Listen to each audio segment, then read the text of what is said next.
Hej och välkomna till Gotland Runds recap. Vi har precis avslutat prisceremonin här på Sandhamn med väldigt många glada seglare som fått pris i alla möjliga klasser och kategorier.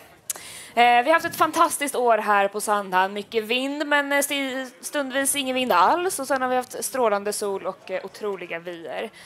Vi ska ta och titta på en recap från det här årets tävling.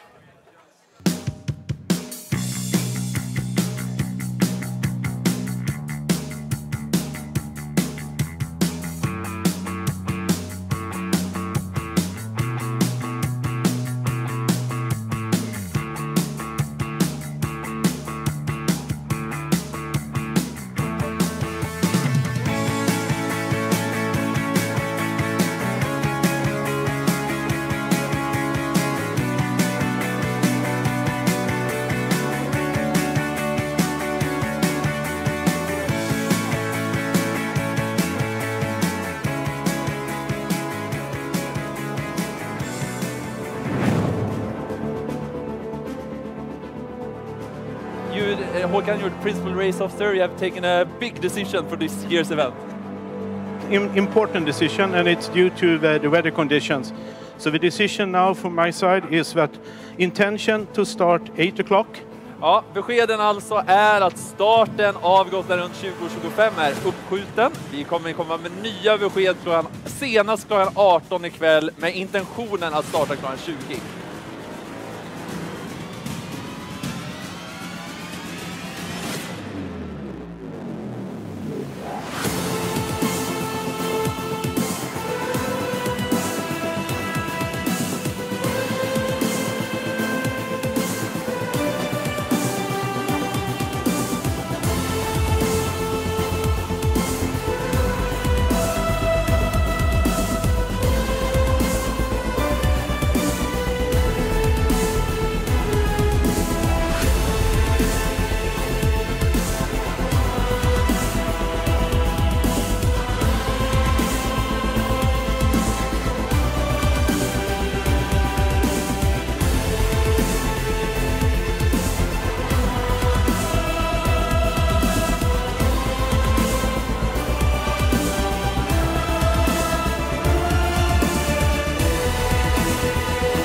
Ja, vilken otrolig regatta vi har haft. Eller vad säger du, Anders? Den har nog innehållit lite av allting. Började vi med en drama i början. Vi hade första gången vi har varit tvungna att skjuta upp ett Gotland runt och starta dagen efter. Det var glädje och det har varit sorg och det har varit frustration, men det är också lyckliga seglare. Fantastisk segling, redan seglar ner till Gotland dagtid istället för nattetid. Vindhål, mycket vind. Ja, alltså det har ju innehållit lite av allting, men jag kommer inte ihåg ett Gotland runt i alla fall där vi hade så mycket undanvind. Även Ella Reach. Det har ju varit lite kryss, men det har ju knappt varit någonting att prata om egentligen från nu. Men så att det har innehållit lite av allting. Och vi såg precis Black Jacks ägare kom in överlycklig, och det har varit bra racing. Ja, för vi hade ju faktiskt ett nytt rekord i år också. Vi hade ett nytt rekord förra året, vi har ett nytt rekord i år. Ja. Vem vet vad som händer nästa år? Ja. Det ska bli väldigt spännande att se vilka båtar som väljer. Men de höll på att bli slagna av en 37-fots båt, men nästan. Så att, kanske inte blir den största båten, utan det finns möjlighet. Det finns möjlighet, verkligen. Det är ju väldigt många seglare som ställer upp här under Gotland runt. Vi har haft över 180 startande båtar och vi har frågat många av dem och bett dem ge oss ett ord som summerar hela regattan. Händelserikt. Minnesvärt. Ingen regn. Ja, minnesvärt. Glassigt. Fast. Downwind. Champagnesegling. Bärs. Surf. Pretty easy. Pinsa. Kul. Blandade vindar. Amazing. Varierande. Härligt. Intens. Glassigt. Gött. Soft. Episkt. Episkt. Varmt. Febertopp. Soligt. Skitkul. Det var fantastiskt roligt. Bästa Gotland runt. Energirikt. Kaos. Spännande. Gemenskap. Glädje. Sömnbrist. Fantastiskt. Magiskt. Oförutsägbart. Sunshine. Varierande. Wonderbra. Windy. Dramatik. Magic. Magic från Patrik Salén. Helt underbart verkligen. Jättekul att få se alla och höra sömnbrist. Det är de många som har sagt också när jag träffar de här på bryggorna. Men alla verkar väldigt nöjda. Ja, nej, man åker inte till Gotland runt och sover. Det går inte. Nej, inte vi heller faktiskt. Nej, inte en chans. Nu ska vi träffa seglare ombord på Rebellion. När vi pratar segling pratar vi ofta om ben och vi pratar om att vi krossar saker. Men på den här båten så vet man lite mer om att krossa ben. Nu sitter jag här på Rebellion med Fredrik och första gången de var med så krossade de ben bokstavligen. Men i år har ni tagit världens revansch. Berätta. Ja, idag, eller igår var det kanske, som vi gick från Visby och hade en fantastisk resa rakt mot märket i 10-14 knop hela vägen ner. Och betydligt fortare än våra konkurrenter. Så det gick bra. Och när vi pratar om att ni gjort revansch så hade ni ju turbulent senaste gången ni seglade. Vill du berätta vad som hände 2019? Ja, då seglade vi på en Deler 38 och utanför Fårö så skulle jag riva en fock som gick sönder. Det var ju ganska kraftiga vindar 2019 och när jag hade satt i stormfocken så flög jag upp i luften och landade på fotlisten som gjorde att jag fick 5 frakturer i mitt underben och hängde där och dinglade och drog mig tillbaka i däcksbanden och polaren här räddade livet på mig och sen hamnade jag på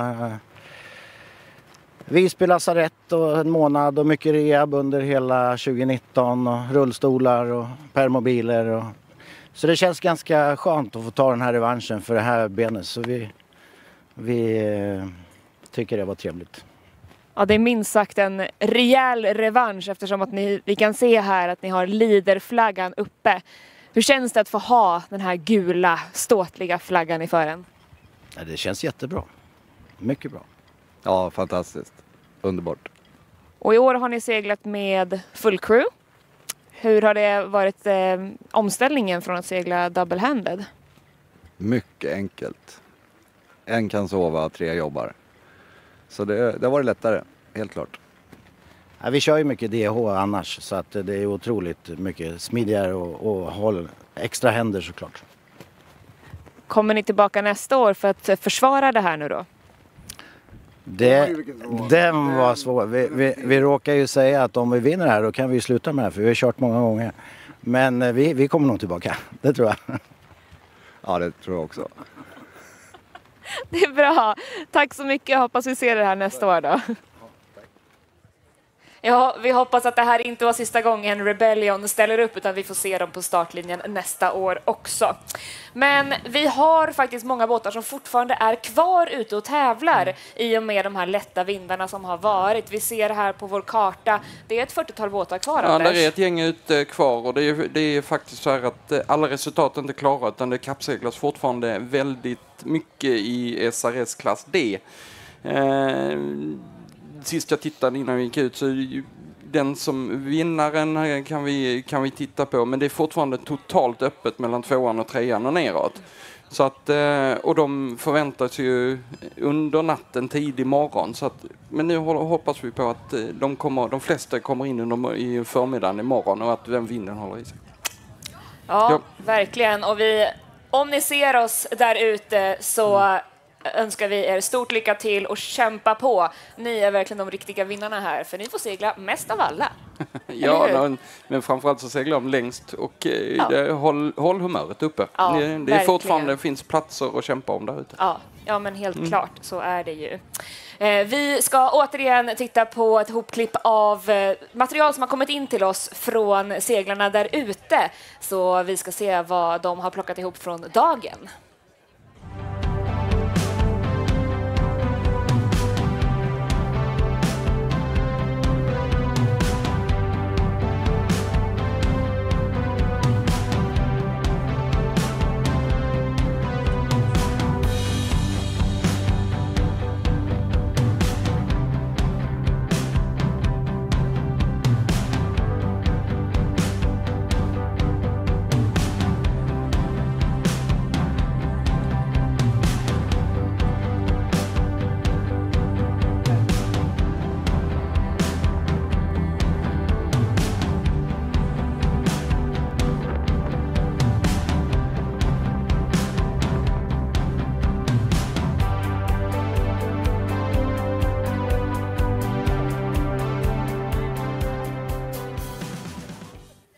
Härliga bilder, som vanligt. Ja, nu blåser lite. Nu försvinner micken för mig också. Ja, men det friskar i lite grann här. Det är lite svalare ute också. Och apropå den här friska vinden så tar vi och kikar på vår windykarta och hur vädret kommer att se ut nu kommande tid. Ja, och det kommer att hålla i sig så här. Det kommer till och med öka sydifrån.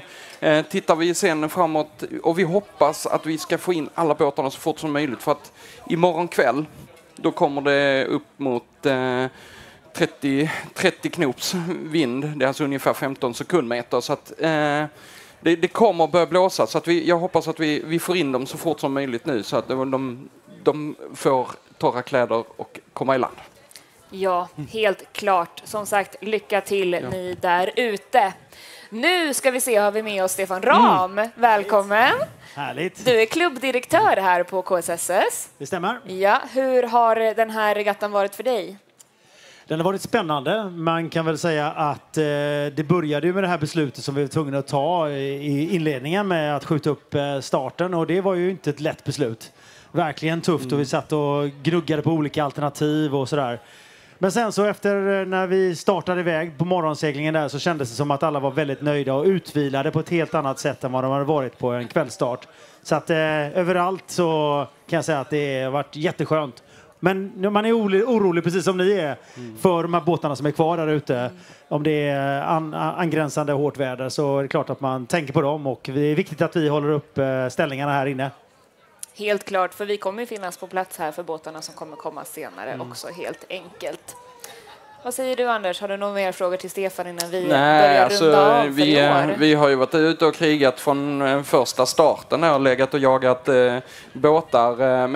Men det stora hela i känslan där, precis som Stefan säger, det är ju känslan på land. Nu när de kommer in, folk är glada. Men det har ju ur ett sportsligt perspektiv varit extremt bra och tajt kappsegling där ute. Vi har sett tidigare år som kanske det har varit mycket sjömanskap och liknande. Men nu är det ju verkligen kappsegling båt mot båt och det pågår fortfarande. Så att det är fruktansvärt kul från start.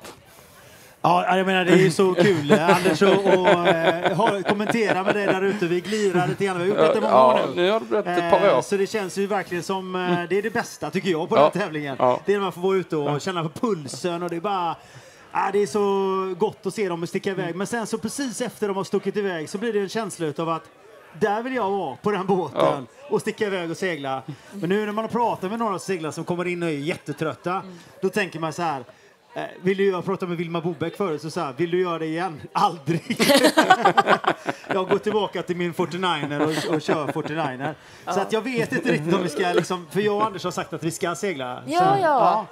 Så att vi hoppas nästa år. Nästa år så kommer vi ju nog köra reportrar ute istället hela vägen runt. Hur många Gotland runt har du gjort, Anders? 9 tror jag det var. Bra där. Och Stefan? Jag har inte riktigt det.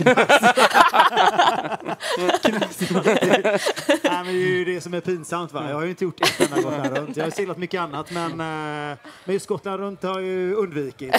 Och jag fick frågan första gången att ska du segla? Och det fick jag av dåvarande ordförande. Och så sa jag, men vem är ansvar för den tävlingen? Ja, det är ju du.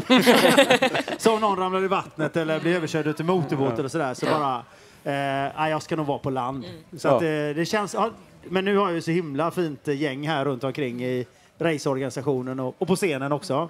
Så det blir, du får hitta en ställföreträdare nu är det dags. Ja, definitivt. Guida dig runt. Vi har lovat för. Ja, och vi vill tacka till alla funktionärer som varit med i år också. Det har ju varit otroligt mycket omställningen som blev när vi faktiskt behövde flytta race-starten helt enkelt. Absolut, och hamnen är ju jätteviktig också. De har ju bidragit med otrolig service. Våra samarbetspartners, likaså. Det är ju viktigt att vi sätter den här destinationen som en seglardestination. Det är ju en fantastisk plats det här i Stockholms skärgård. Så att jag tycker det är jättebra och kul att kunna jobba med de företag och byborna som bor här ute. Ja, helt klart. Med det sagt så var det allt för oss i år. Och vi kommer tillbaka igen nästa år såklart. Samma plats, samma tid säkert. Ja. Så välkomna tillbaka nästa år och jättetack för att ni har varit med oss under den här regattan.